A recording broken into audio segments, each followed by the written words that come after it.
Very good evening. मैं Rajiv Srivastava, math पाठशाला में आप सभी का स्वागत है। दोस्तों, सेट प्रैक्टिस नंबर 10 की तरफ हम बढ़ रहे हैं। और जैसा कि हम लोग के सेट में अलजेब्रा, ट्रिगोनोमेट्री है ना, मेंसुरेशन सारे क्वेश्चंस होते हैं, तो कंप्लीट सॉल्यूशंस होता है जिसमें हर तरह का प्रश्न होता है, बॉटम लेवल से लेकर टॉप लेवल तक। हर एग्जाम्स में मिला जुला के उसी पैटर्न्स के क्वेश्चन बने हुए होते हैं, चाहे आप एसएससी दीजिए चाहे जो भी दीजिए। नहीं, जितने भी वनडे एग्जाम्स हैं उसमें मैं समझता हूं कि मेरा 50 सेट्स यदि आप कंप्लीट कर लेते हैं तो you are eligible to crack any types of competitive examination, ये मेरा विश्वास है। हाँ, लेकिन आप आराम से चीजों को देखेंगे तो आई होप आप बहुत अच्छी तरह से मेरी बात को आप समझ पा रहे हैं। तो चलते हैं सेट नंबर 10 की तरफ। सेट नंबर 10, पेन पेपर लेकर रेडी हो जाइए। कोई भी विद्यार्थी वॉच कर रहा हो तो सिर्फ वॉच ना करे, वो पेन पेपर अपने पास रखे और चीजों को समझे।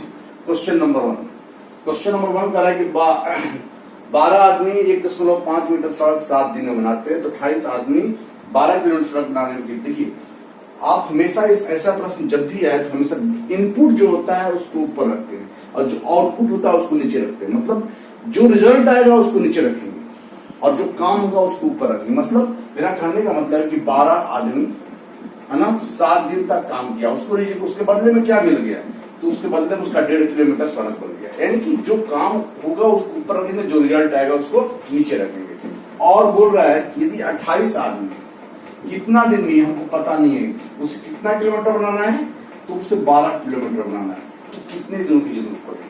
तो 7 28 चरती आई 12, ठीक है ना, और 3 5 15 0.5 हो जाएगा। 10 हटाएंगे तो 10 आ जाएगा। 5 दूनी के 10 और 12 दूनी का 24। इसका मतलब ये कितने दिन में हो पाएगा, 24 दिनों में हो पाएगा। आगे बढ़ेंगे हम लोग क्वेश्चन नंबर 2 की तरफ। क्वेश्चन नंबर 2 इस प्रकार है।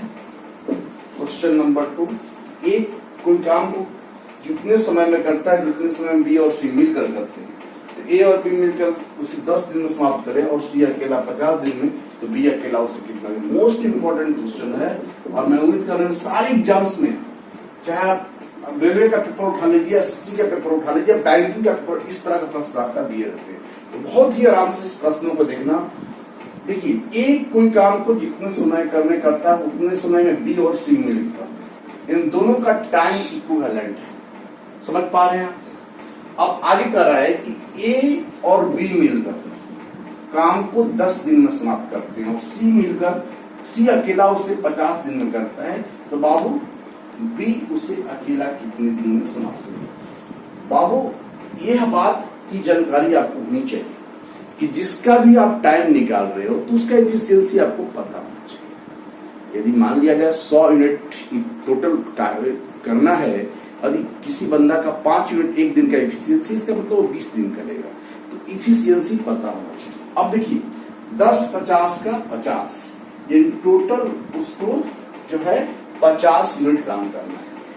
10 बचे 50 और 50 से कम 50। ए और बी एक दिन में 5 यूनिट काम कर रहा है और सी एक दिन में 1 यूनिट काम कर रहा है। अब देखिए, समझना क्या है बाबू, ध्यान देंगे, ए और बी प्लस सी दोनों का टाइम, इसका जितना टाइम लग रहा है उतना ही इसका टाइम लग रहा है, मतलब दोनों का रेशियो समान होता है। तो मान लेते हैं कि 1:1 कहने का मेरा अभिप्राय है कि दोनों का इक्वल टाइम लग रहा है। तो अब बताओ कि जब इफिशियंसी की बात करेंगे, जब 1:1 है तो इफिशियंसी भी आपका, इफिशियंसी चूंकि आपका टाइम का ये होता है, ये भी क्या हो जाएगा 1:1 ही। अब समझिए, टोटल इफिशियंसी तीनों मिलकर कितना यूनिट है, 6 यूनिट है। तो 6 यूनिट है, इसका मतलब 3 यूनिट ये करता हुआ, 3 यूनिट ये करता हुआ। बात समझिए बहुत ध्यान से, टोटल इफिशियंसी कितना यूनिट है, 6 यूनिट। और आधा ए जितना काम करता है उतना ही प्लस सी, ये 3 यूनिट कर रहा है तो बी प्लस सी भी 3 यूनिट करेगा। अब ध्यान देना है, इसमें बी और सी दोनों है। एक जगह पर हमने क्या कर दिया, 3 कर दिया, बिकॉज हमको 6 यूनिट काम करना है। तीनों काम मिलकर 6 यूनिट मतलब इफिशियंसी है। तो ये 3 यूनिट ए अकेले करेगा और बी और सी मिलकर 3 यूनिट करेगा। अब देखिए इसमें बी प्लस सी में 3 है और आपका सी कितना दिया हुआ है, ये बी है और ये सी है, तो सी का इफिशियंसी 1 यूनिट दिया हुआ है, तो बताइए बी का कितना हो गया, 2 यूनिट हो गया। अब जब बी का इफिशियंसी आपको निकल गया तो बी का टाइम देखिए बाबू, टोटल यूनिट कितना है 50 और बी के पास एक दिन में करने की इफिशियंसी 2 यूनिट है, 2 से हम भाग देंगे तो कितना हो जाएगा 25, यानी बी उस काम को 25 दिन में करता है। मैं समझ, आई होप कि आप समझ पा रहे हो। बात यही है कि दोनों का टाइम इक्वल लग रहा है तो इफिशियंसी भी क्रॉस किए तो आपका 1:1 हो गया। चूंकि हम कहेगा कि टोटल 6 यूनिट उन लोग का तीनों का मिला के इफिशियंसी है, तो हमने 3 इसको दे दिया 3 इसको दे दिया क्योंकि इक्वल है।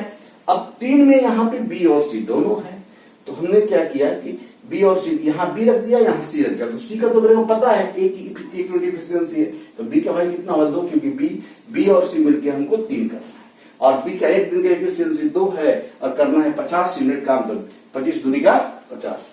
तो आई होप बाबू समझ में आता होगा। आप बहुत आराम से चीजों को देखिए, इतना आपको प्रैक्टिस कराएंगे कि आपके एग्जाम बहुत आसान लगने लगेंगे और एग्जाम के दिन आप जाके परफॉर्म करके आएंगे। ठीक है, चलते हैं आगे बढ़ते हैं क्वेश्चन नंबर 3 की तरफ।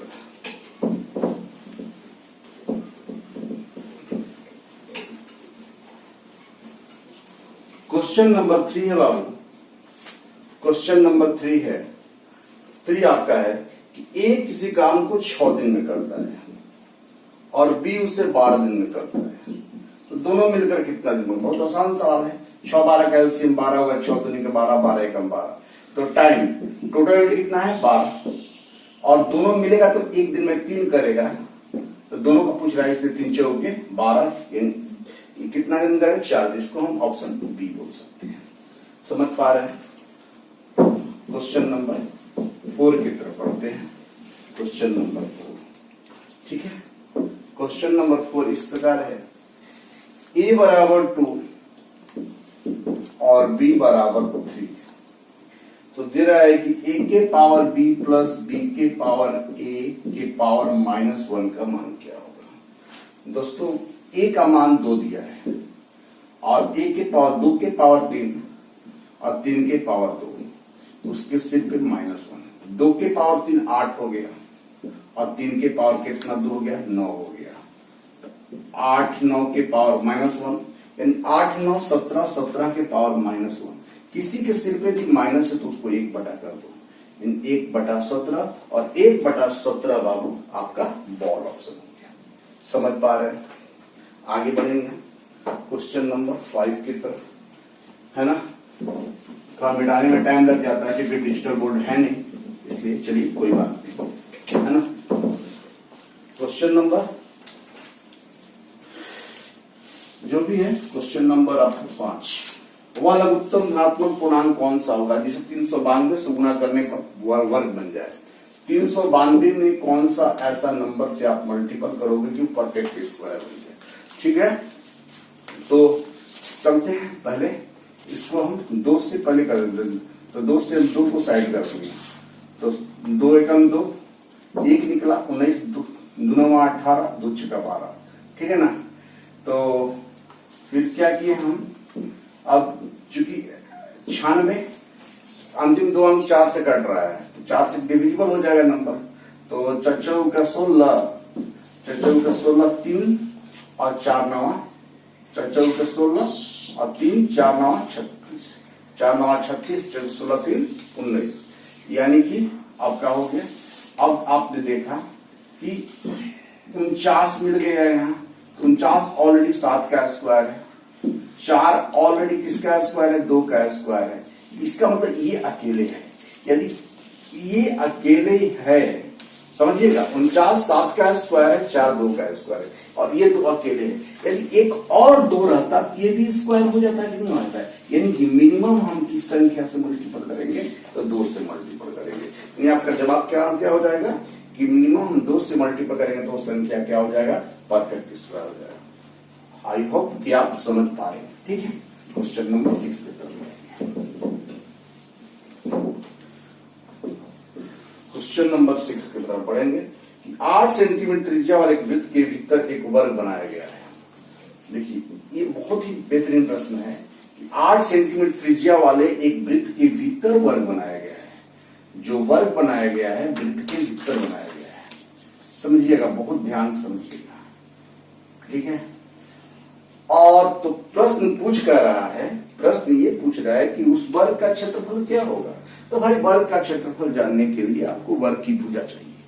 अब बताइए कि वृत्त जो बना उसका व्यास तो एक ही हो सकता है, क्योंकि व्यास कहता है कि केंद्र को टच करते हुए दो एंड पॉइंट जब एक दूसरे को ज्वाइन करती है तो उसको डायमीटर कहते हैं, ठीक है। और आपका जो त्रिज्या दे रखा है वो त्रिज्या दे रखा है आपका कितना, 8 सेंटीमीटर। जब त्रिज्या 8 सेंटीमीटर तो आप बताओ व्यास कितना हो जाएगा, 16 सेंटीमीटर हो जाएगा। और ये यदि वर्ग की भुजा ए है, समझना बहुत प्यार से बाबू, तो ये आपको पता है कि ये विकर्ण है।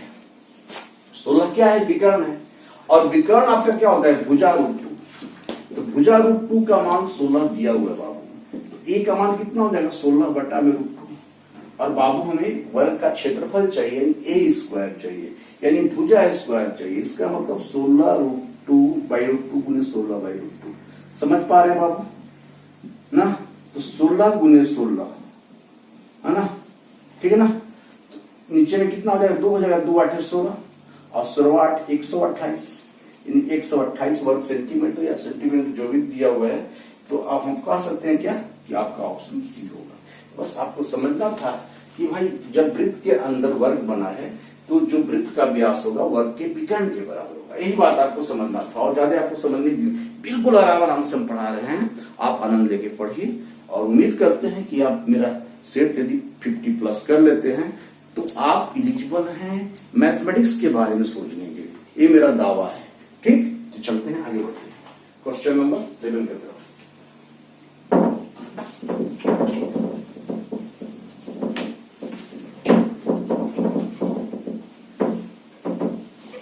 क्वेश्चन नंबर 7 बाबू इस प्रकार है।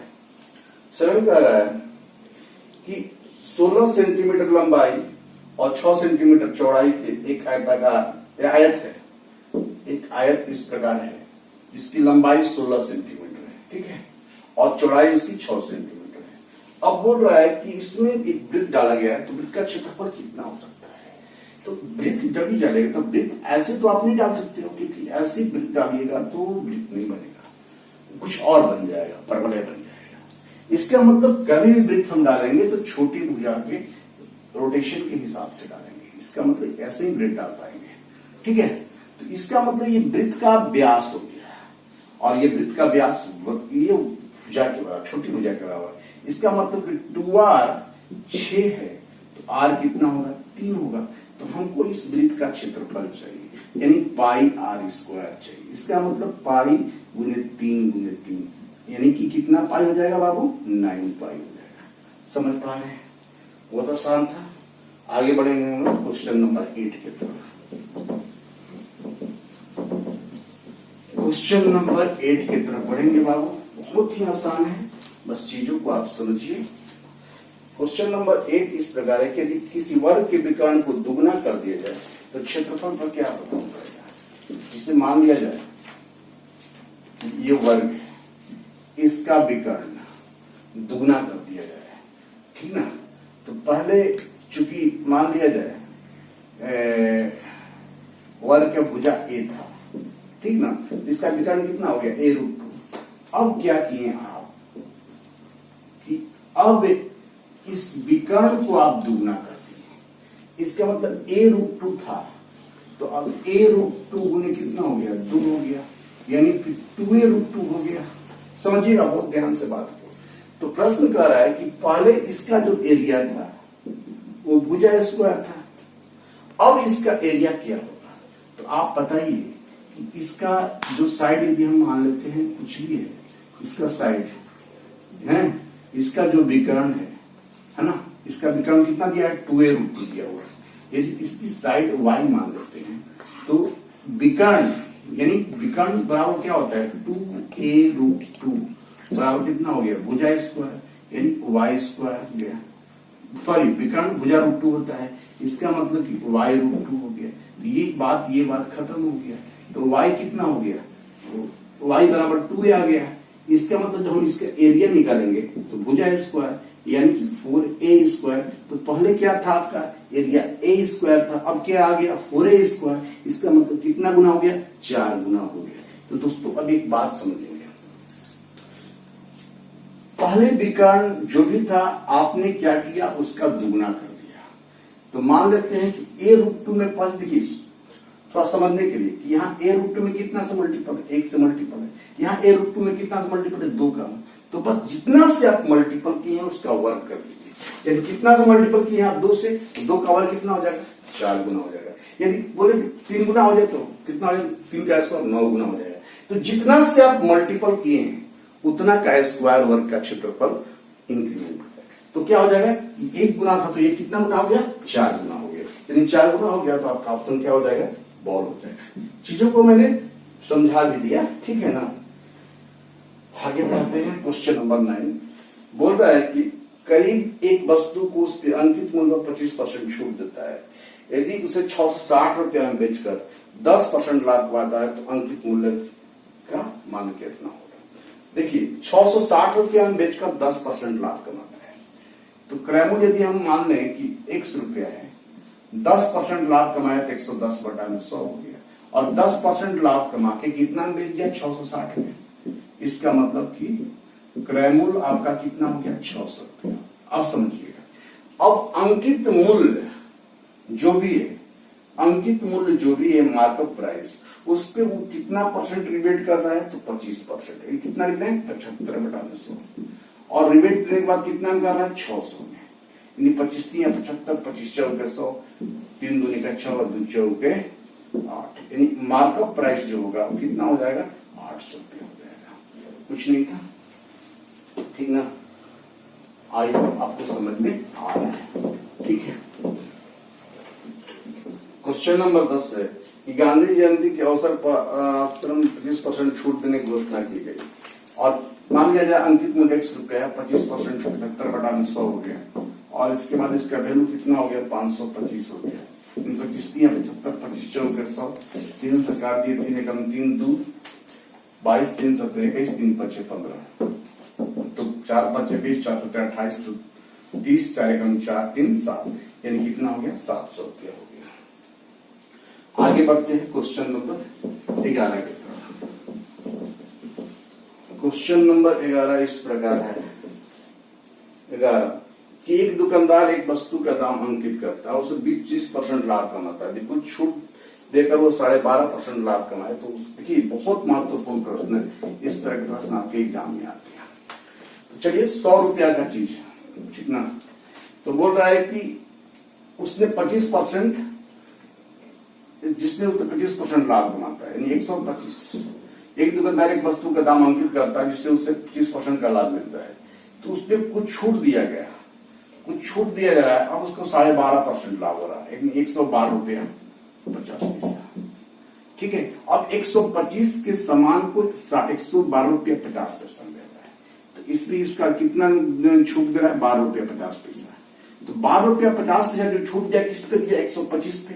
इसका मतलब जो डिस्काउंट होगा 1250 बटा में 125 गुना 100 हो गया। दशमलव उड़ाएंगे तो 100 आ जाएगा, खत्म। यानी कितना हो जाएगा 10% डिस्काउंट दिया। आगे बढ़ते हैं क्वेश्चन नंबर 12 के। क्वेश्चन नंबर 12, क्वेश्चन नंबर 12, ठीक है। 12 कह रहा है कि पुरस्कार की 1800 रुपया की राशि एबीसी में इस प्रकार बांटी गई कि ए के हिस्सा का 4 गुना, ए का हिस्सा का 4 गुना, बी के हिस्सा का 6 गुना और सी के हिस्सा का 3 गुने के बराबर है। यदि हम रेशियो निकाले ए बी सी का तो बहुत बच्चे 4 6 3 समझ नहीं बाबू, 1/4, 1/4, 1/6 और 1/3। 4 6 3 का एलसीएम 12 से मल्टीपल कर देंगे, 4 3 12, 6 दूनी के 12, 3 चौके 12। अब हमारे पास जो पैसा डिविडेंड 1800 रुपया, इसका मतलब 4 2 6 3 9, 9 का वैल्यू दिया 1800 है तो 1 का वैल्यू 200 हो जाएगा, तो 2 3 600 हो जाएगा, 2 दूनी के 400 हो जाएगा, चौके 800 हो जाएगा। तो किसकी बात की जा रही है? बात की जा रही है एक इंच है, इसका मतलब 600 रुपया। 600 रुपया इसका मतलब आप बॉल ऑप्शन बोल सकते हैं। ठीक है, क्वेश्चन नंबर 13 की तरफ बढ़ेंगे। बहुत तो प्यारा प्यारा क्वेश्चन है, नहीं?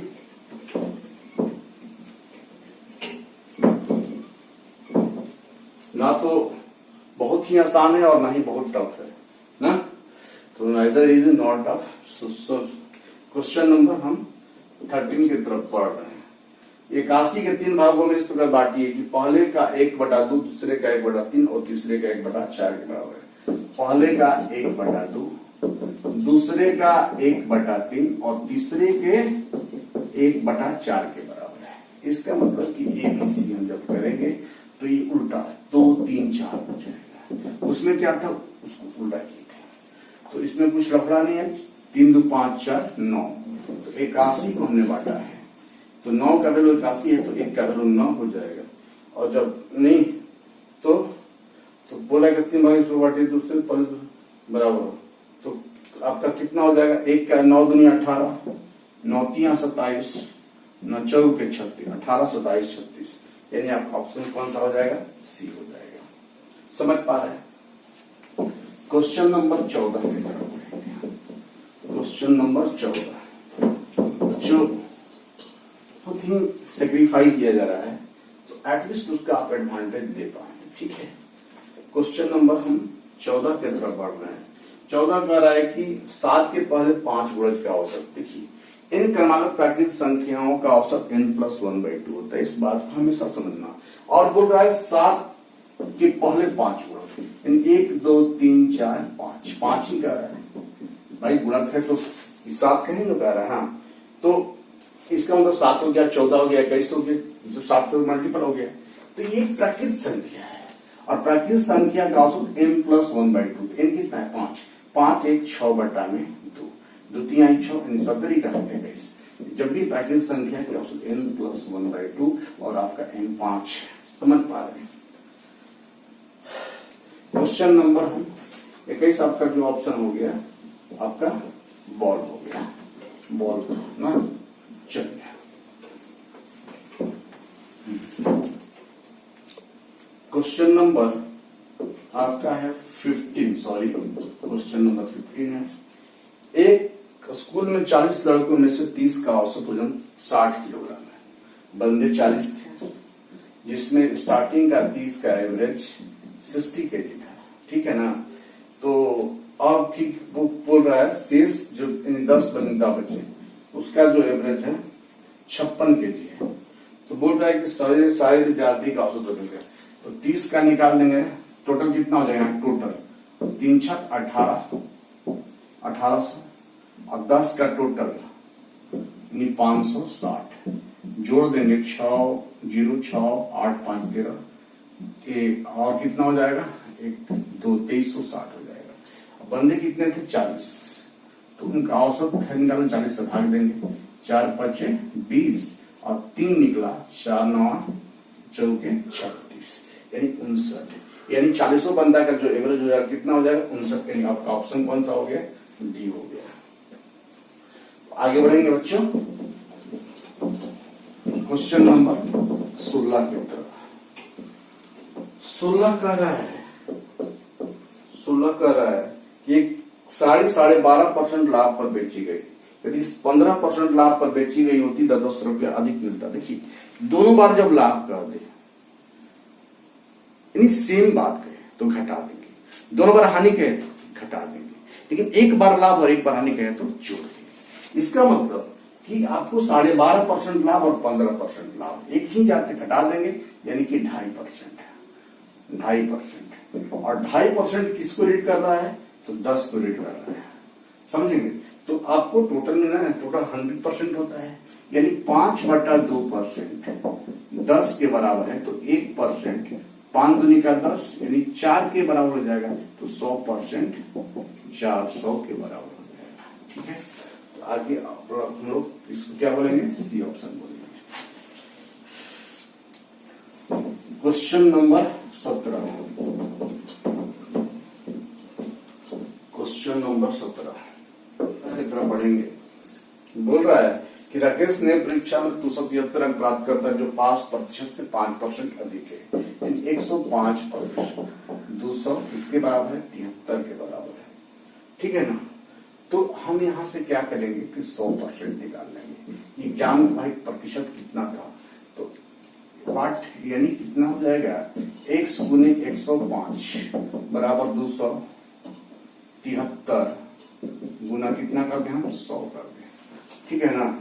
तो 21 यदि हम लोग लें तो 21 5 105, 21 से कम 21 और 21 63 ना, यानी और ये 5 दूनी के 10, 13 दूनी का 26 यानी 260। तो इसने क्या किया कि परीक्षा का भाई बोल दिया कि 273 अंक प्राप्त किए जो पास अंक से 5% अधिक है, नहीं पास होने के लिए उसको मिनिमम 260 अंक लाना है। ठीक है। अब अगला केस में हुआ क्या कि लंकेश 312 अंक मिला जो उसने पास अंक से कितने परसेंट अधिक, यानी उसने 312 लाया, इससे कितना अधिक है 260 घटा देंगे, बटा में 260 गुने 100 कर देंगे। ठीक है। इसका मतलब 2, 11 में 100 गया 5, 52 बटा में 260 गुने 100 कर देंगे हम, एक जीरो कैंसिल हो गया, 26 दूनी का 52 यानी कि 20%। यानी कि आपका जो प्रश्न है बोल रहा है कि कितने परसेंट उसका अधिक हुआ, तो 20% होगा। बहुत आसान क्वेश्चन था। ठीक है। चलिए क्वेश्चन नंबर 18 की तरफ बढ़ेंगे। क्वेश्चन नंबर 18 की तरफ हम बढ़ेंगे। क्वेश्चन नंबर 18 की तरफ बढ़ेंगे।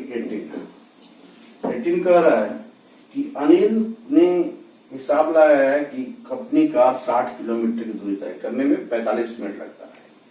यदि उसकी कार की चाल 15 किलोमीटर प्रति घंटा, देखिए इस सवाल में आपको कम कर दी जाए, यानी उसी पर ऑप्शन सेट किया है, यानी सवाल में आपको 15 किलोमीटर प्रति घंटा कम करने के लिए, पहले से बोल रहा है 15 किलोमीटर प्रति घंटा कम कर ले, तो बोल रहा है कि उस दूरी को तय करने में उसे कितना समय लगेगा। पहले हम लोग उसकी चाल निकाल लेते हैं। चाल बराबर दूरी बटा समय होता है, और दूरी उसका है 60 किलोमीटर, समय उसका लगा 45 मिनट, तो आप 60 से डिवाइड कर सकते हैं, 60 गुने 60 बटा में 45। ठीक है ना। समझ पा रहे हैं। 15 45 चौके 60, 20 60, यानी 20 चौके 80 किलोमीटर प्रति घंटा की चाल से चल रहा है। ठीक है। यदि उसने 15 किलोमीटर प्रति घंटा कम कर दिया तो डी डैश अब कितना हो गया, 15 यदि कम करेगा तो 80 में से 15 कम करेगा, इसका मतलब अब उसकी जो चाल हो गई 65 किलोमीटर प्रति घंटा हो गई। अब कह रहा है कि अब उसे कितना समय लगेगा, तो समय बराबर दूरी बटा चाल, दूरी 60 है, 65 किलोमीटर प्रति घंटा। ठीक है ना। तो आप क्या करेंगे कि जब भी 12 5 60, 13 5 65, जब भी ऊपर का मान नीचे से छोटा हो तो कोशिश कीजिए कि घंटा को मिनट में बदल दें, तो 60 से मल्टीपल कर देंगे, 72 720 बटा में 13, तो 13 53 को 13 25 65, 65 कर लीजिएगा तो 5 2 7 70 हो जाएगा, 13 25 65 और 5 निकलेगा तो फिर 50 हो जाएगा, तो कितना हो जाएगा 50 33 39 53 के बाद 55 कुछ आएगा, यानी चलिए 55.38। आप इसका ऑप्शन बॉल ले सकते हैं। तो इस सवाल में थोड़ी सी क्या था कि उसको वहां पर प्रश्न में छूटा हुआ है, प्रश्न में आप सुधार दीजिएगा कि उसने चाल 15 किलोमीटर प्रति घंटा बाद में कम कर लिया है, तो उस स्थिति में आपसे टाइम पूछा गया है। ठीक है। आगे बढ़ते हैं।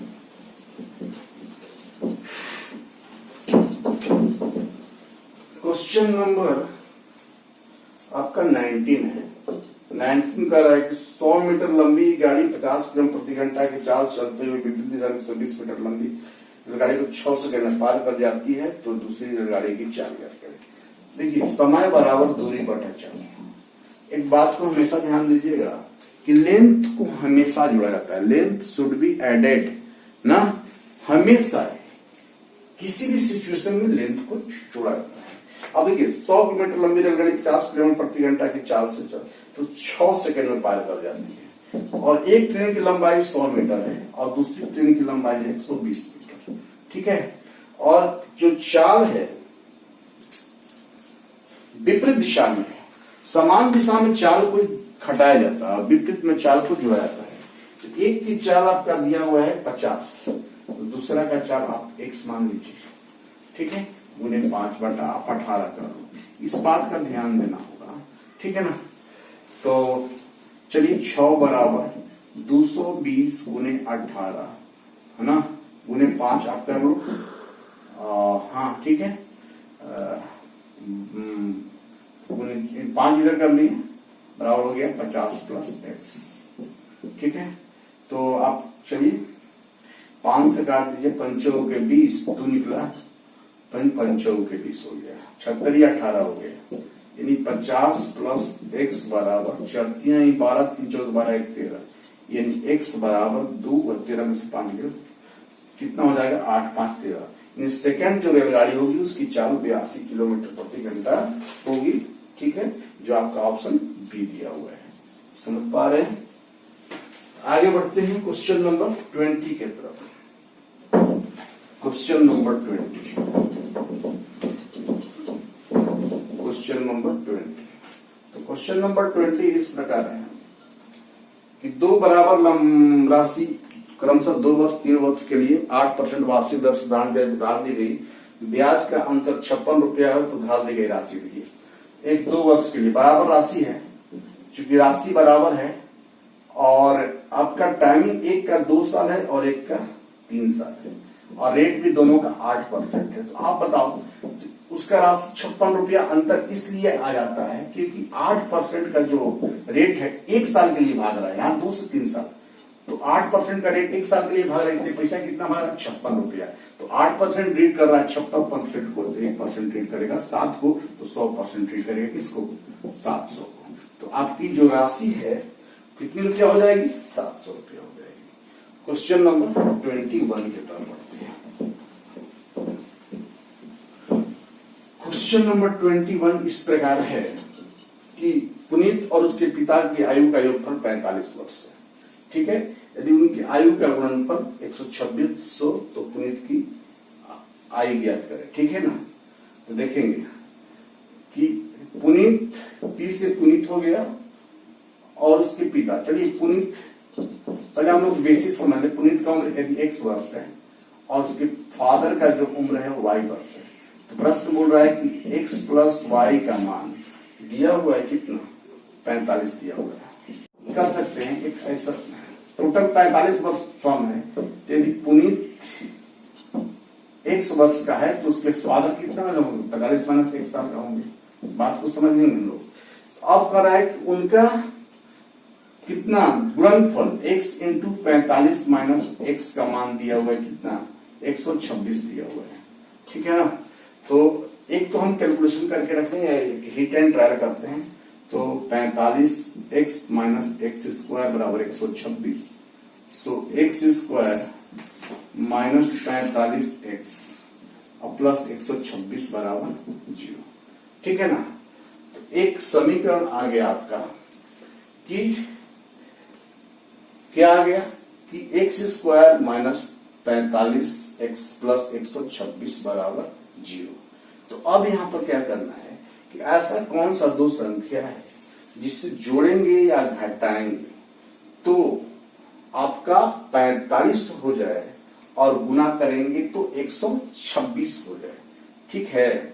तो यदि हम 42 में 3 जोड़ देंगे तो कितना हो जाएगा 45 और 3 दूनी के 6, 3 चौके के 12 126 हो गया। इसका मतलब फैक्टर हो गया x square minus 42x minus 3x plus 126 बराबर 0। तो x कॉमन लेंगे तो x माइनस 42 और माइनस 3 कॉमन लेंगे तो x माइनस 42 बराबर 0। तो x माइनस 3 हो गया और x माइनस 42 हो गया, समझिएगा। तो एक बार आपका 3 आया, एक बार आपका 42 आया।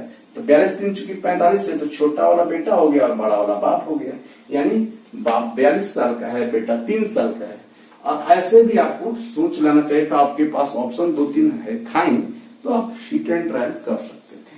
समझ पा रहे हैं, ठीक है। तो आगे बढ़ते हैं क्वेश्चन नंबर 22 की तरफ। क्वेश्चन नंबर 22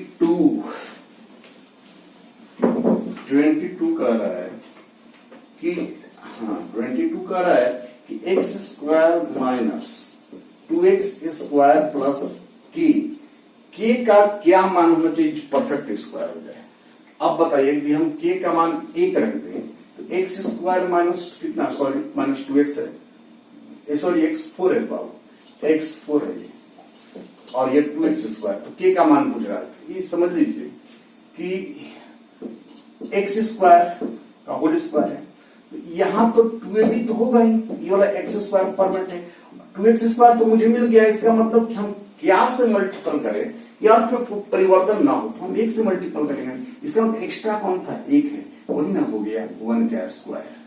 अब इसको हम एक्स स्क्वायर माइनस 1 का होल स्क्वायर कर सकते हैं। इसका मतलब मैंने के की जगह कितना रखा, तो 1 रखा। इसका मतलब आपका ऑप्शन ए हो गया। आई होप आप अच्छे से कर रहे हैं, मजे से कर रहे हैं, चीजों को समझ पा रहे हैं, ठीक है ना। पढ़ाई देखिए रिस्पॉन्सिबिलिटी होनी चाहिए, बर्डन नहीं होनी चाहिए, ठीक ना। रिस्पॉन्सिबिलिटी लीजिए, है ना। और ये जो होता है ना, लोग बोलता है कि मेरे पास ये नहीं था, वो नहीं था, इसलिए नहीं पढ़ पाए, सब बहाना होता है, ठीक है ना। ये सब सारा एक्सक्यूज होता है। यदि आप कुछ कर गुजरने वाले हैं तो सारे रास्ता आपके क्लियर होते जाते हैं, है ना। ठीक है, आपको उठना होगा, भागना होगा, सारा काम आप ही को करना। क्वेश्चन नंबर 23 की तरफ पढ़ते हैं। 3x minus 1/4y equal to 6, 4x minus 1/3y equal to 1। अब देखिए सीधा यहाँ 3x है तो यहाँ 4y, 4x का आ रहा है, यहाँ 4y है तो यहाँ 3y पूछ रहा है। इसका मतलब कि क्या आपको लग रहा है, ये चीज जहां 3 है वहां 4 होना चाहिए था। अब समझिए यहां होना कितना चाहिए था, 4, तो यहां ऊपर लिख दिए 4। क्या नहीं होना चाहिए, 3 नहीं होना चाहिए, तो ये 3 से भाग दिए। इसका मतलब जो होना चाहिए वो 4 रख दिए, जो नहीं होना चाहिए वो 3 से भाग दिए, ठीक है।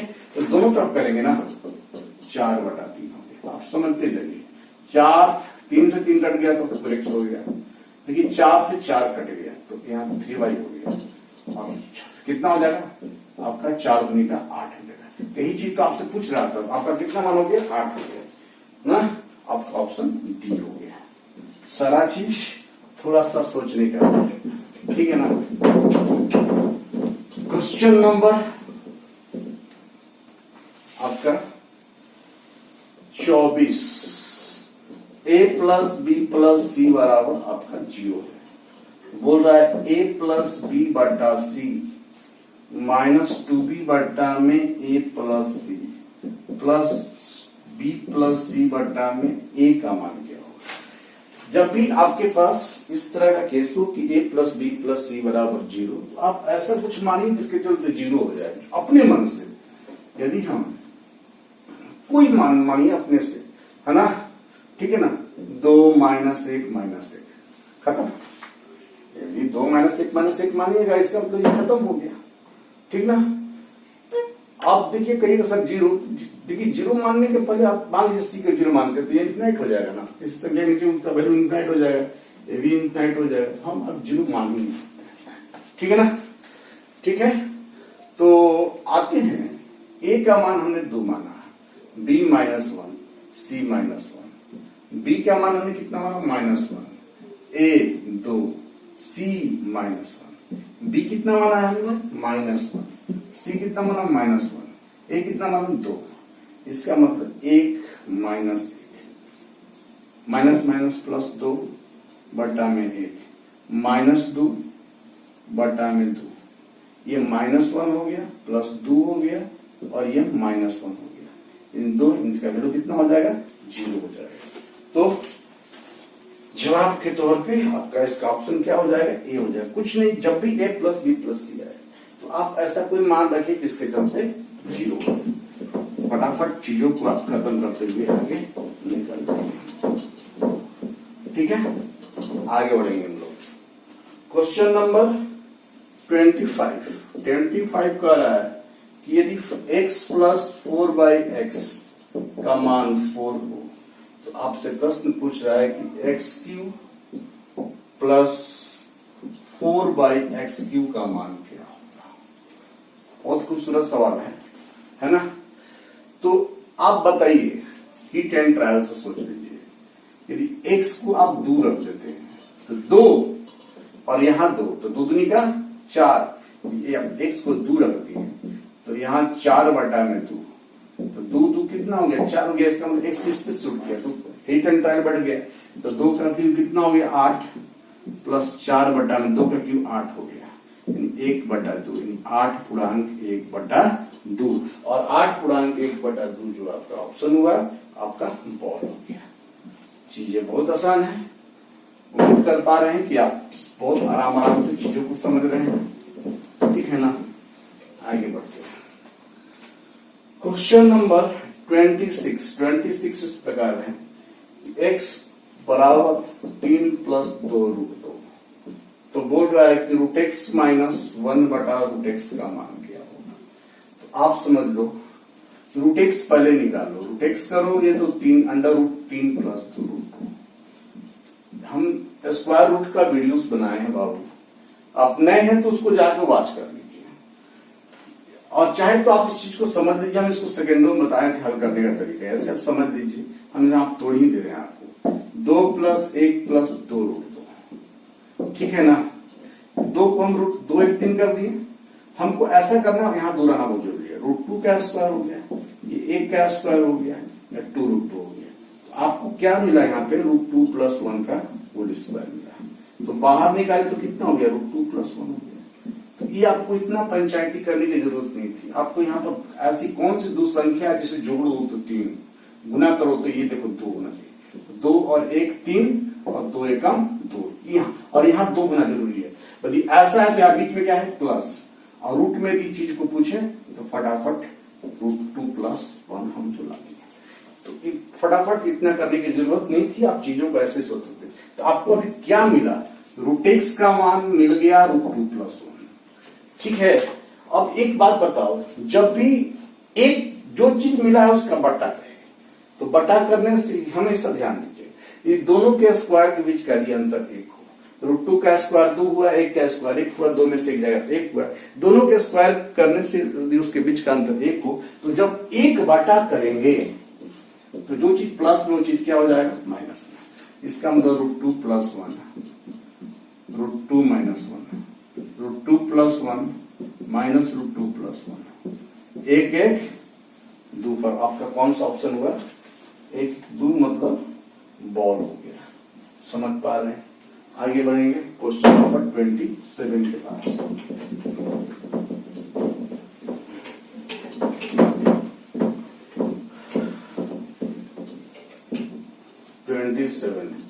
27 कह रहा है कि एक धनात्मक संख्या a + 1/1 का न्यूनतम मान क्या होगा?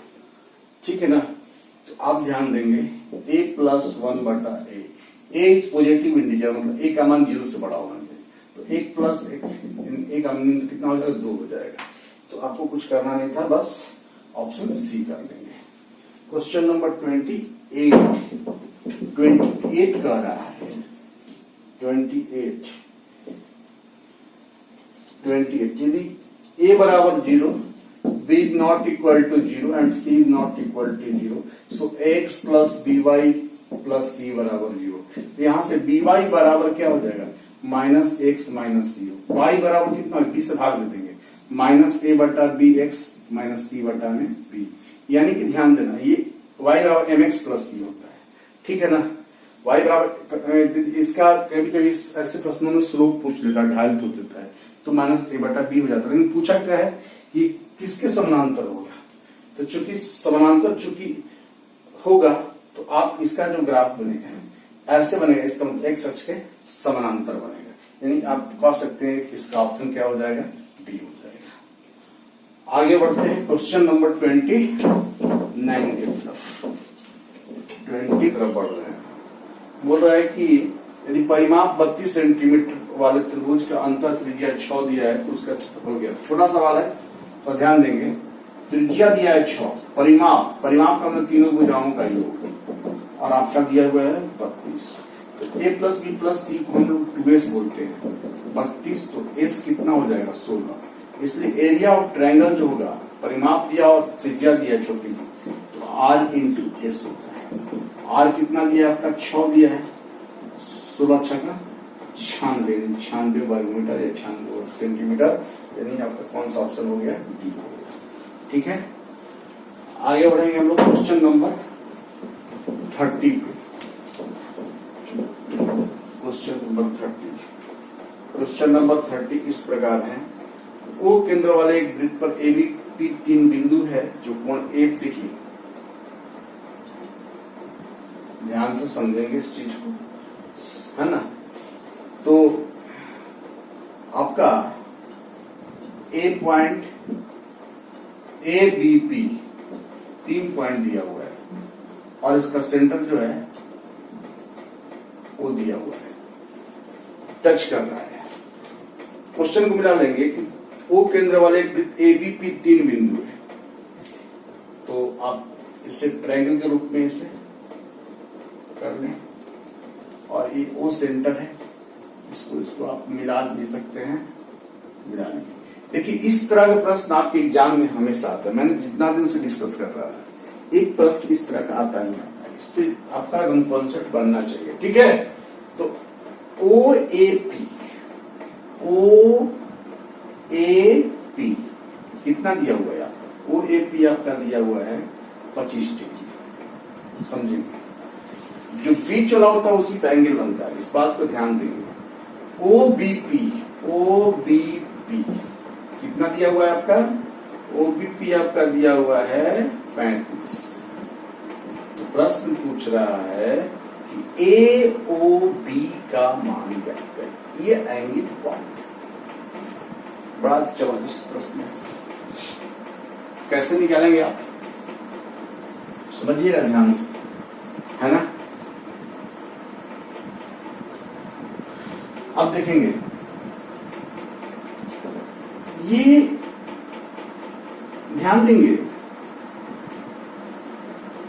कि ओ ए पी एक ट्रायंगल जिसमें ओ ए भी त्रिज्या और ओ पी भी त्रिज्या, इन दो साइड इक्वल हुआ। जब दो साइड इक्वल हुआ इसका मतलब दो एंगल भी इक्वल होगा, इसका मतलब ये 25 तो ये कितना हो गया, ये भी 25 हो गया, बात बन गया। अब इसमें ध्यान दीजिए, इस ट्रायंगल में यहाँ भी दो साइड इक्वल है, इसका मतलब दोनों एंगल भी इक्वल होगा, तो ये हो गया 35। तो आपने देखा 25 प्लस 35 से कितना हो गया, 5 5 10 3 2 5 1 60 डिग्री, ये एंगल आपका 60 डिग्री होगा, यहाँ पर लिखते हैं 60 डिग्री। ठीक है, अब समझेंगे इस ट्रायंगल की बात किया जाए, इस ट्रायंगल की बात किया जाए तो ये भी त्रिज्या है और ये भी त्रिज्या है, तो दोनों इक्वल है, इसका मतलब एंगल भी दोनों होगा इक्वल होगा। इसको x मान लिया और इसको भी x मान लिया, समझ में बात, बहुत ध्यान समझिएगा। अब हम बात करते हैं त्रिभुज एबीपी की। त्रिभुज एबीपी में, त्रिभुज एबीपी में तीनों कोणों का जो कितना 180 डिग्री है, होता है ना भाई ट्रायंगल है, तो इसका मतलब इस कोण की बात करें तो x प्लस 25 कोण ए प्लस कोण बी प्लस कोण पी बराबर 180 डिग्री। समझेंगे ध्यान से, कोण ए पूरा x प्लस 25, कोण बी 35 प्लस x, कोण पी 60 डिग्री, और ये किसके बराबर है, 180 के बराबर है। तो x और x कितना हो गया, 2x हो गया, और 180 में से कितना घटेगा, 35 और 25, 5 5 10 3 2 5 1, कितना हो जाएगा 6, 35 25 60 हो जाएगा, 35 और 25 कितना हो जाएगा 60, और 60 60 120। समझेंगे बहुत ध्यान से कि 25 और 35 हमने जोड़ा तो 60 हुआ, और कोण P आपका 60 ऑलरेडी है, तो 120 यानी कितना हो गया यहाँ पे 2x बराबर 60, तो x बराबर 30 हो गया। समझेंगे बहुत ध्यान से 180 में से 120 गया 60, तो x 30 हो गया। इसका मतलब यदि ये 30 है और ये 30 है, 30 30 60, 60 और त्रिभुज ए इस ट्रायंगल में भी 180 बनेगा, तो 30 30 60 हो गया, तो बचा कितना, हमको 180 चाहिए, तो 60 180 में 60 घटेगा तो ये कितना एंगल हो जाएगा, 120 हो जाएगा। यानी ए ओ बी का मान आपका कितना हो जाएगा, 120 डिग्री हो जाएगा। तो ध्यान देंगे बच्चों, आपका ऑप्शन ए हो गया, यानी कि आपका ऑप्शन ए हो गया। कुछ नहीं करना था, बस थोड़ी सी समझना था। आगे बढ़ते हैं। क्वेश्चन नंबर 31 है।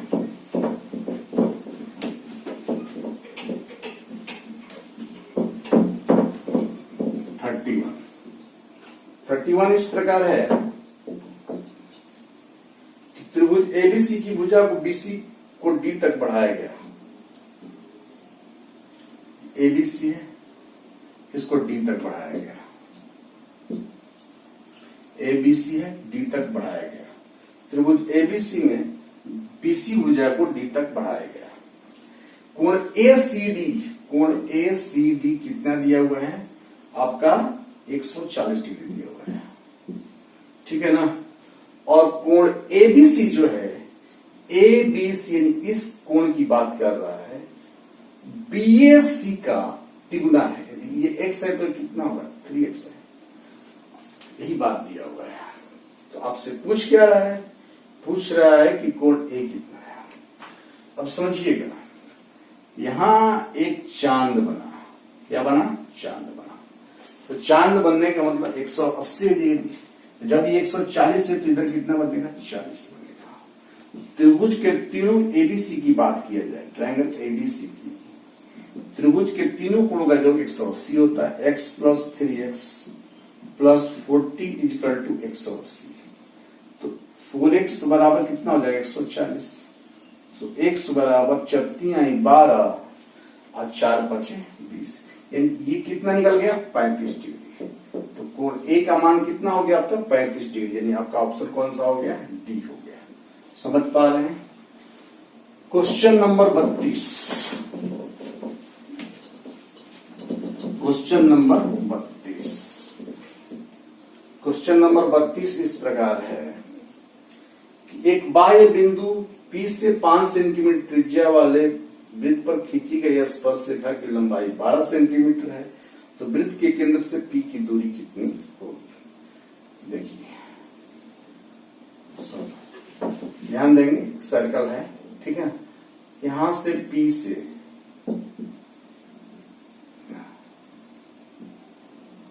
है ना, तो बोल रहा है कि 5 सेंटीमीटर त्रिज्या वाले, त्रिज्या कितना है, 5 है, और ये 12 दिया हुआ है। तो एक ट्रायंगल बनेगा, राइट एंगल ट्रायंगल होता है है ना।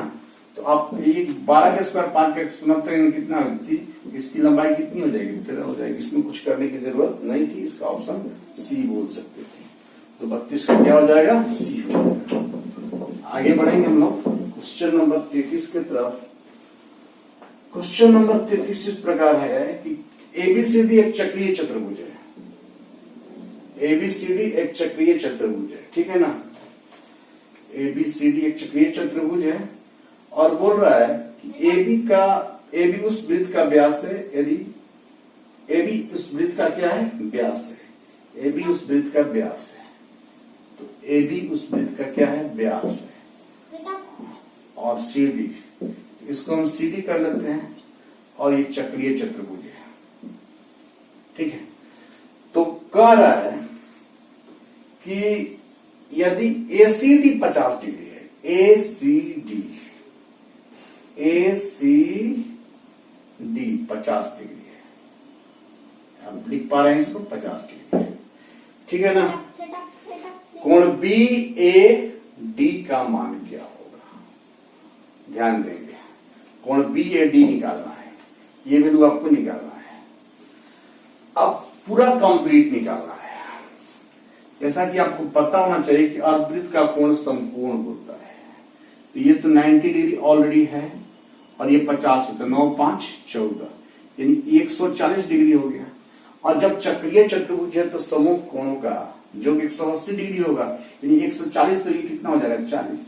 इसका मतलब इसका जवाब कितना हो जाएगा 40 हो जाएगा। यानी आपका ये ऑप्शन कौन सा हो जाएगा, बॉल हो जाएगा। कुछ नहीं करना था आपको, यहाँ 50 दिया था और ये व्यास के द्वारा यहाँ पर कोण बनेगा तो अर्धवृत्त का कोण समकोण हो जाएगा, तो 90 हो गया, तो 9 5 14 140 डिग्री हो गया। इसका मतलब और इसका योग होता है 180, तो इस कितना हो गया 40 हो गया। 33 आपका कंप्लीट हो गया। आते हैं क्वेश्चन नंबर 34। इस प्रकार है, दो वृत्त, प्रश्न का 34 नंबर, बराबर त्रिज्या वाले दो वृत्त बाहर से एक बिंदु P पर स्पर्श करे। P पर स्पर्श रेखा के बिंदु T से वृत्तों का स्पर्श TQ और TR में खींची गई है, जिसके स्पर्श बिंदु Q और R है, तो TQ और TR का संबंध क्या होगा। ठीक है ना। अब ये स्पर्श बिंदु क्या है, स्पर्श बिंदु आपका P है। ठीक है ना। और ये QR है। ठीक है। इसकी त्रिज्या और इसकी त्रिज्या को भी मिला देते हैं, Q1 और Q2 कर देते हैं। ठीक है, ये T हो गया। तो आपको पता है कि TQ जो होगा किसके बराबर होगा, तो TP के बराबर होगा। और TP जो है किसके बराबर होगा, TR के बराबर होगा। समझ पा रहे हैं। तो एक दूसरे के TQ TP के बराबर है, TP TR के बराबर है। तो हम कह सकते हैं कि TQ जो होगा TR के बराबर होगा, यानी TQ बराबर TR ना।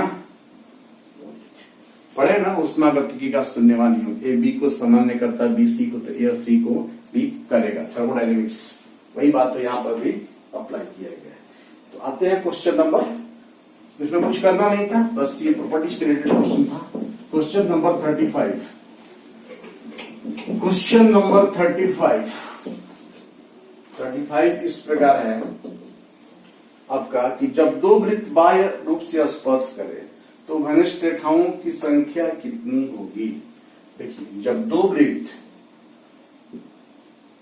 स्पर्श करें तो एक उभयनिष्ठ रेखा ये हो सकता है, एक उभयनिष्ठ रेखा ये हो सकता है, और एक उभयनिष्ठ रेखा ये हो सकता है। 1 2 3, यानी रेखाओं की संख्या कितनी हो जाएगी 3। इसका मतलब इसका कितना हो जाएगा, P हो जाएगा। Question number 36। क्वेश्चन नंबर 36 इस प्रकार है, 36 कह रहा है कि डी तथा ई त्रिभुज एबीसी एसी और AB और AC का मध्य बिंदु है। ठीक है, ABC इसका मध्य बिंदु D है और इसका मध्य बिंदु E है। ठीक है ना।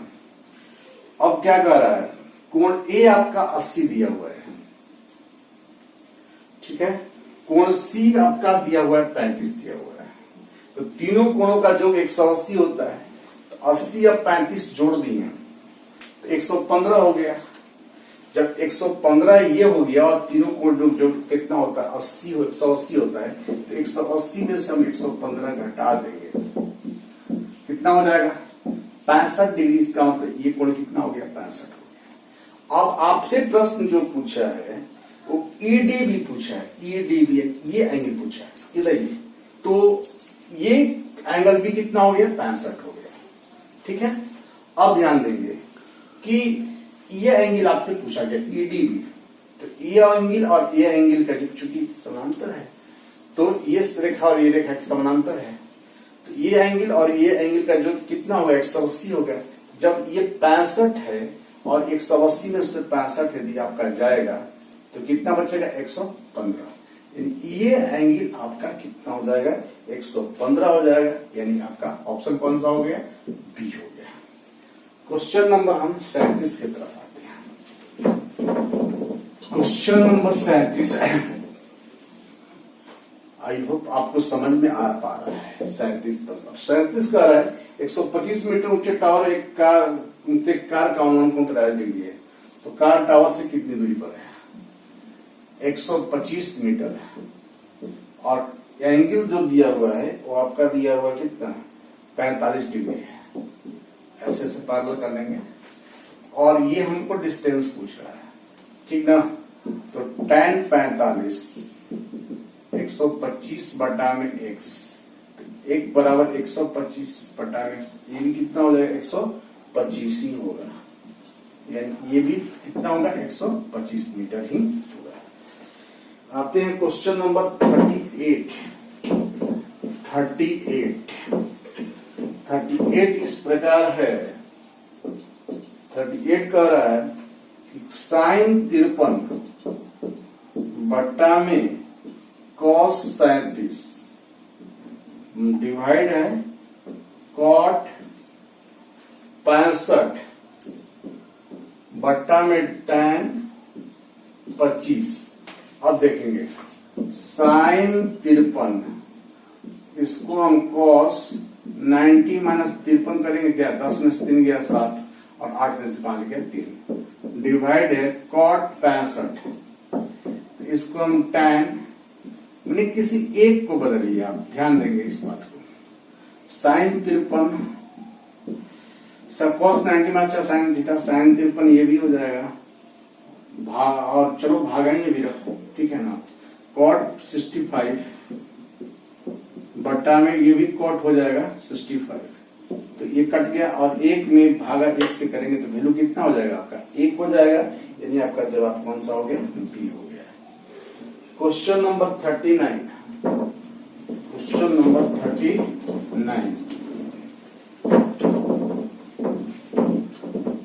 39 कह रहा है cos 60 plus sine 60 divide cos 60 minus sine 60। तो आपको पता है कि cos 60 आपका कितना होता है 1/2 होता है, साइन 60 √3/2 होता है, फिर 1/2 हो गया, ये कितना हो गया √3/2 हो गया। तो ऊपर हो गया 1 प्लस √3, 2 कट ही जाएगा, ये हो गया 1 माइनस √3। तो प्रश्न आपका चूंकि 1 प्लस √3 से यदि हम कंजुगेट कर दें तो ऊपर में हो गया 1 प्लस √3 का होल स्क्वायर और a minus b into a square minus b, 1 का स्क्वायर 1 √3 का स्क्वायर 3, तो 1 प्लस √3 का तोड़ दीजिए तो a प्लस बी का होल स्क्वायर क्या हो जाएगा a square plus b square plus 2ab minus 2 आएगा। यदि आप 4 प्लस 2 2 कॉमन लेंगे तो 2 प्लस √3 बट्टा में माइनस 2 हो जाएगा, 2 से 2 कट नहीं, आप बोल सकते हैं माइनस 2 प्लस √3। तो आपका ऑप्शन कौन सा हो जाएगा सी हो जाएगा, ठीक है ना। आगे बढ़ते हैं क्वेश्चन नंबर 40, क्वेश्चन नंबर 40। बच्चों सारे क्वेश्चंस को बताते हुए निकल पा रहे हैं। Question number 40, cot 5, cot 10, cot 15, cot 60, cot 75, cot 80 और cot 85 divide cos square 20 plus cos square 70 plus 2 का मान क्या होगा। एक बात हमेशा ध्यान दीजिए, मामला tan का हो या cot का हो, मल्टीपल में देखिए हम आपको ऐसा बताया थे 85 या 5 90 एक कर लेंगे, 80 या 10 90, चूंकि एक इसलिए करते हैं कि ये cot 5 हो गया तो ये भी cot 5 ही tan 5 हो गया और cot theta into tan theta का मान 1 होता है, इसलिए आपको इतना दिमाग लगाने की जरूरत नहीं है। 85 5 90 1 हो गया, 80 10 90 ये भी 1 हो गया, 15 और 75 90 ये भी 1 हो गया, बचा कितना cot 60 हो गया। और cot 60 का मतलब कितना 1/√3, कितना 1/√3, यानी आपका ऊपर का जो वैल्यू हो गया 1/√3 हो गया। नीचे की बात करते हैं, cos स्क्वायर 20 इसको आप साइन स्क्वायर 20 कर सकते हैं, कैसे cos 90 माइनस 20, तो cos square theta plus sine square theta कितना हो जाएगा 1 हो जाएगा, दोनों चीज 1 हो जाएगा और 1 और 2 मिलकर कितना हो जाएगा 3 हो जाएगा। तो 1/√3 उन्हें 1/3 3, ठीक है ना। तो आपका जो जवाब हो जाएगा 1/3√3, 1 कितना हो गया 3√3, लेकिन आपका ऑप्शन उस रूप में दिया नहीं है, तो √3 से आप ऊपर नीचे कंजुगेट कर दीजिए, तो √3 हो जाएगा, और √3 में 3 3 का 9, √3/9, यानी आपका ये ऑप्शन दिया हुआ है, कितना डी दिया हुआ है। समझ पा रहे हैं। क्वेश्चन नंबर 41, क्वेश्चन नंबर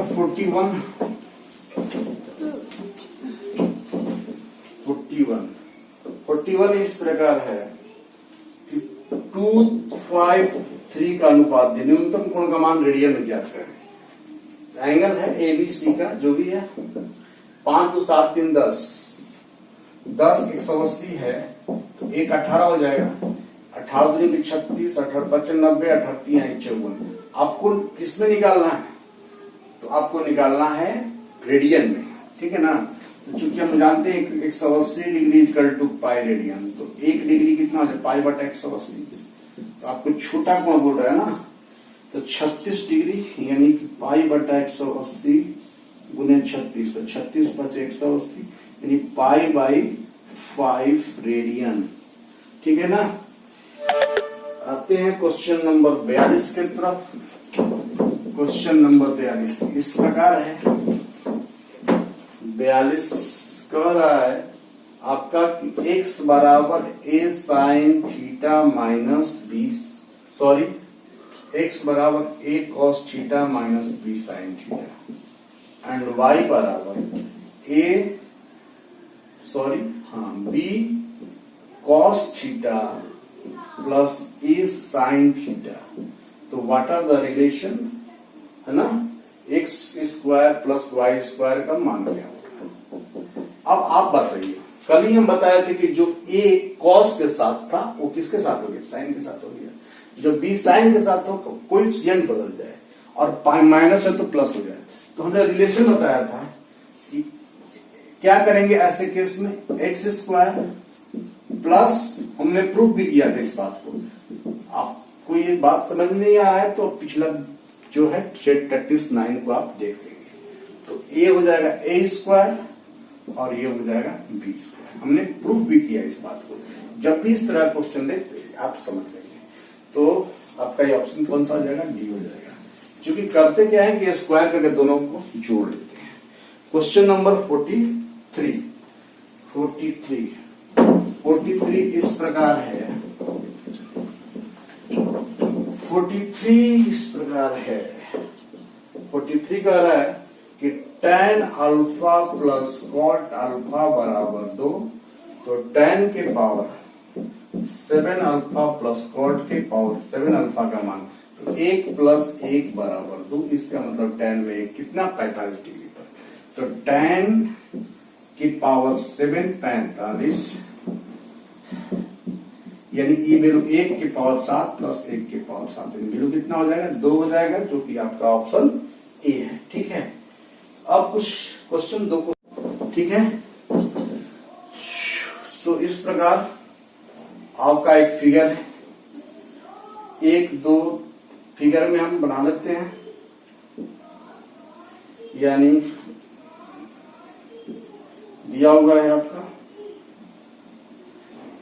1 2 3 4 5 6, 1 2 3 4 5 6, ठीक है।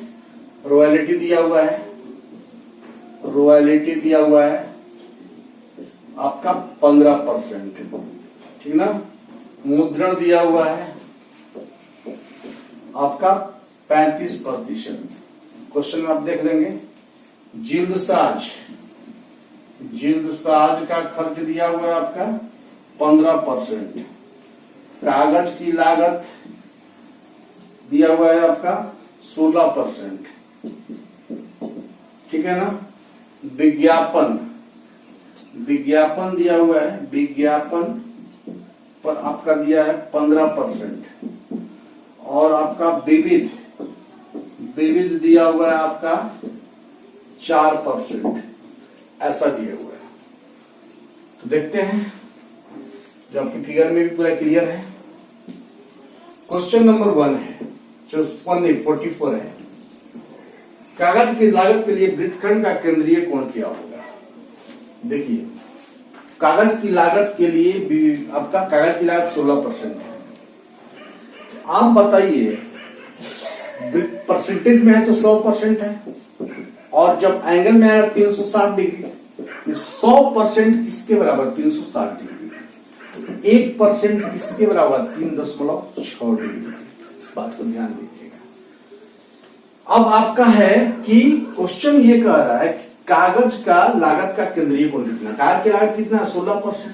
तो 16% का मान आप लेंगे 3.6 गुने 16, 16 छक्का 96, 16 48, 48 9 57, 57.6 डिग्री।